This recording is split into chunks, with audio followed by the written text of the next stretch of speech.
Contemporary double-skin facade systems for large buildings have both an exterior glass curtain wall and an interior glass surface that are separated by an air cavity. The air cavities often include shading mechanisms and vents that enable the system to automatically regulate heat loss and heat gain. Our design for a homeostatic facade system advances double-skin technologies by taking advantage of the unique flexibility and low power consumption of dielectric elastomers. Our ribbon design opens and closes to control solar heat gain through the facade. Automatically responding to environmental conditions, this highly tuned motion is achieved through a simple, elegant actuator, seen here in section. The actuator is an artificial muscle consisting of a dielectric elastomer wrapped over a flexible polymer core. Expansion and contraction of the elastomer causes the flexible core to bend.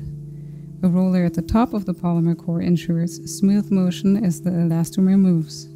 The dielectric elastomer includes silver electrodes on both faces. The silver assists the system by reflecting and diffusing light while distributing an electrical charge across the elastomer, causing it to deform, as seen in the simulation.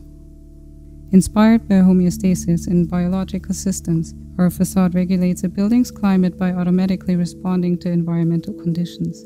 Its advantage over conventional system lies in its low power consumption and superior precision. Because the surface of the material is also the motor, it essentially offers localized control along any segment of the facade. This high degree of control can only benefit contemporary architecture, which has become increasingly more transparent. It provides thermal regulation while reducing energy consumption and its associated emissions.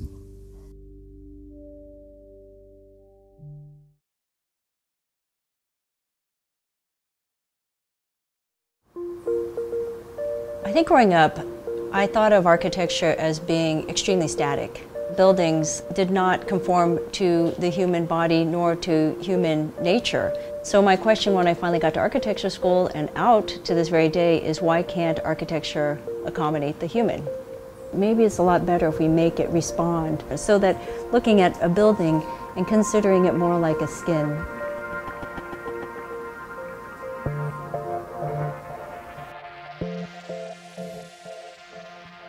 Over time, I've moved more and more towards the technology side of architecture and realized that I had to compete in the world of building technology. I researched and designed and tried to use thermal bimetals in architecture. Basically what it is a lamination of two different metals together. Metals expand when heated, and so when these two different alloys are heated at the same time, one will expand more than the other. And as a result, the metal curls. I first found the metal on a lamp. As the bulb turned on, that gave off enough heat so that the hood of the lamp would open up. And I thought, why can't we use this as a surface material to architecture, as a way to control the amount of air passing through for ventilation or potentially for shading purposes, so it's automatic. You can see here, this is cold, everything's flat. And when you start to heat it up with our heat gun, all the pieces start curling.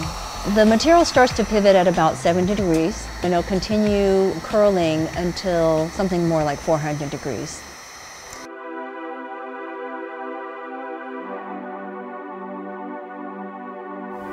The intention of Bloom was trying to make a project that would actually be outside and react to the sun. The shape, for example, the aesthetics came out of it being virtually a big sundial, and that it has this very circular or radial type of shape that would be facing the sun at different times of day and therefore can react. And because of the different times of day and the different shading requirements and potential ventilation, the surface was differentiated at all locations to react in different ways. We were really dedicated to trying to use Grasshopper from beginning to end in this project.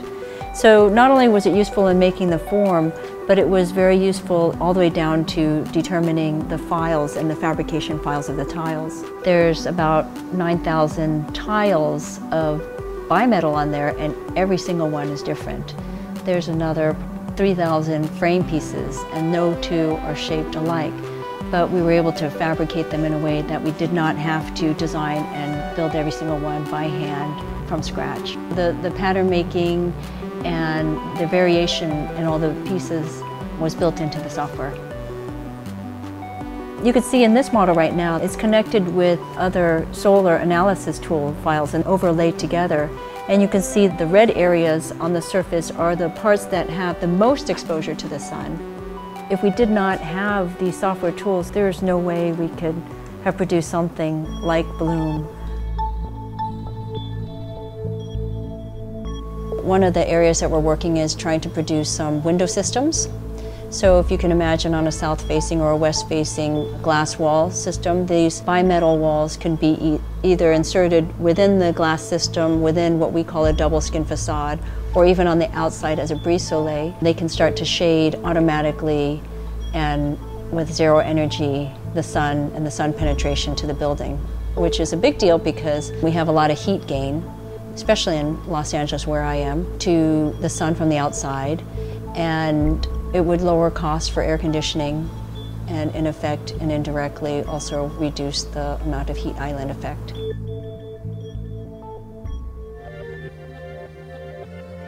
There's a project that we call Tracheolus that was completed less than a year ago, and it's a concrete block system where it's an idea about having the heating and cooling system within the walls of the building, and so they would radiate the temperature as opposed to being forced by a forced air system. So what you can see here is the infrared heater just turned on as the red light, and as it's coming up through the valve system here. You see this starting to operate here. As the air is heating up in this chamber, we'll then open the alternating pieces as you go up.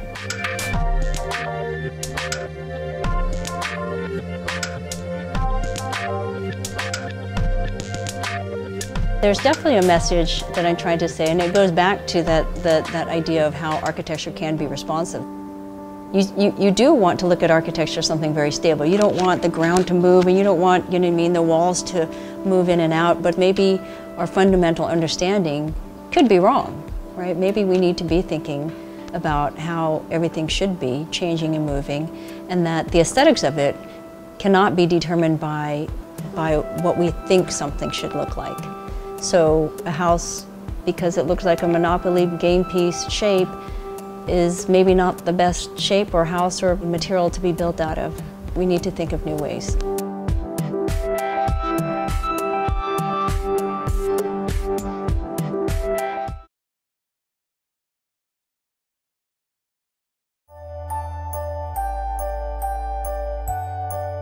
Index, designed to improve life, in association with House of Green. Well, I'm not so much interested in design, to be honest. I'm more interested in reforming things and how can we make truly interactive and sustainable environments, yeah, which connect people again. For me, that is the essence of design. When we look at highways, why is so much money and time and energy spent on cars, but the actual road themselves are still stuck in the Middle Ages? Why can we not develop paints which charge at daytime, give light at night? Why don't we have information on the road only when we need it?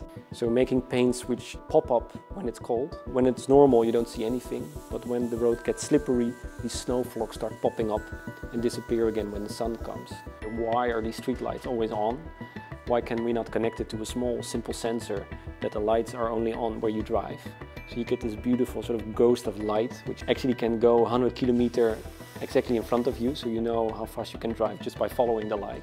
These are all ideas which are not super high-tech. They're basic principles which we can implement to existing roads within the coming 3 to 5 years. Smart highway is not just about new technologies and new designs. It's about creating new mental maps, pushing people to think about the future instead of the past. I think that's the role of the designer, to be this hippie with a business plan and to come up with new dreams, but also with new proposals.